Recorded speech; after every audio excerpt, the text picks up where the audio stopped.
Vandaag zijn we in Venray, in de Schouwburg, waar de leden van de Koninklijke Harmonie Euterpe bij elkaar komen en zich klaarmaken voor de koninklijke serenade op het plein voor het theater.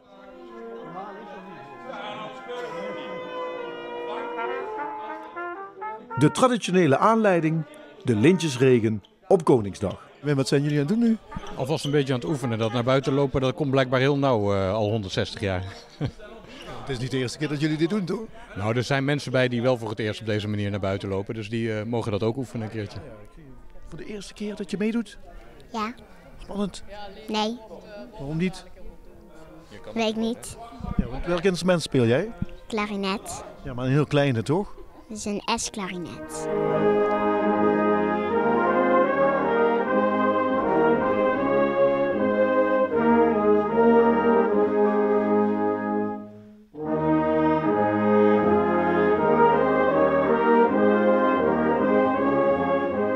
En na het inspelen samen naar buiten. In afwachting van de gedecoreerden. Is het best wel klaar voor? Ja, ik denk het wel. Ja. Want je hebt net ingespeeld. Of even, ja. Maar omdat Wilhelmus is altijd even spannend. Zeker voor de jeugd en de leerlingen die dat niet zo druk doen. Maar dit is toch het lied wat ze als eerste moest kennen? Nou, we hebben nog een Venroys volkslied. Dus nee, doen eigenlijk dat lied, denk ik, eindigen per jaar. Alleen met Koningsdag. En dan moet je dadelijk ook nog tijdens het spelen draaien? Nee, we blijven gewoon staan. Vroeger moesten we lopen van naar het gemeentehuis en terug, maar dat is allemaal niet meer. Dus die protocollen die zijn allemaal gewijzigd. Is dat erg? Nee. Ik ben nog niet zo goed erbij, dus... Staan is beter dan lopen? Ja, voor mij wel.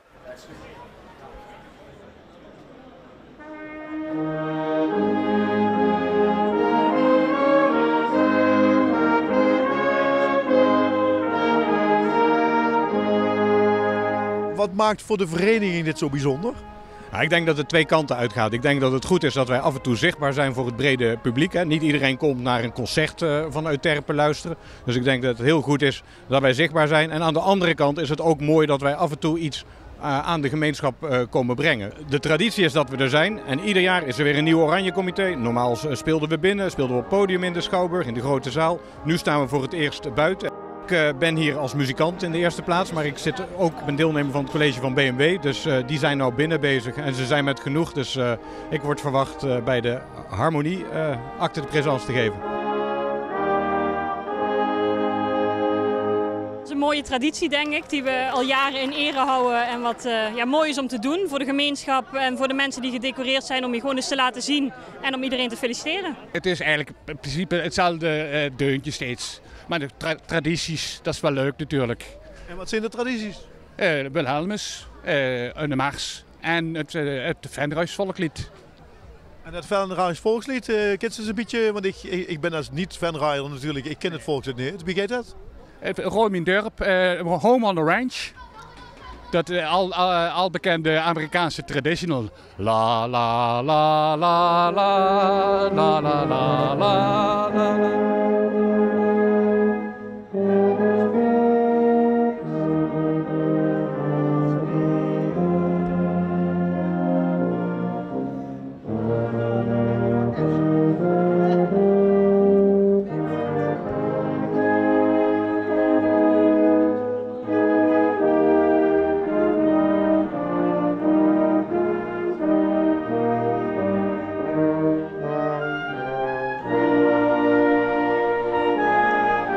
Ga je dadelijk ook iedereen feliciteren?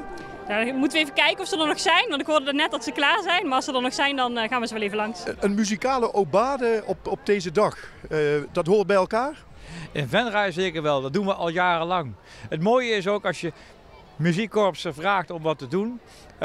Die moeten niet alleen maar oefenen, die moeten ook voor het echt een keer kunnen optreden. En dan is zo'n mooie dag als Koningsdag voor mij een hele logische om hun te vragen om wat te doen. Er is een wethouder die al jarenlang klarinet speelt, niet onverdienstelijk overigens, dat moet ik er ook bij schrijven. En als ik hem dan vraag, kom je nou liever op het podium staan naast mij of in de zaal om naar de gedecoreerden te kijken, of wil je ze liever toeblazen op je klarinet, dan zegt hij, doe mij maar die klarinet. Heeft hij al een lintje? Deze wethouder heeft voor mij nog geen lintje bij mijn beste weten. Maar goed, wie weet komt het ooit nog eens.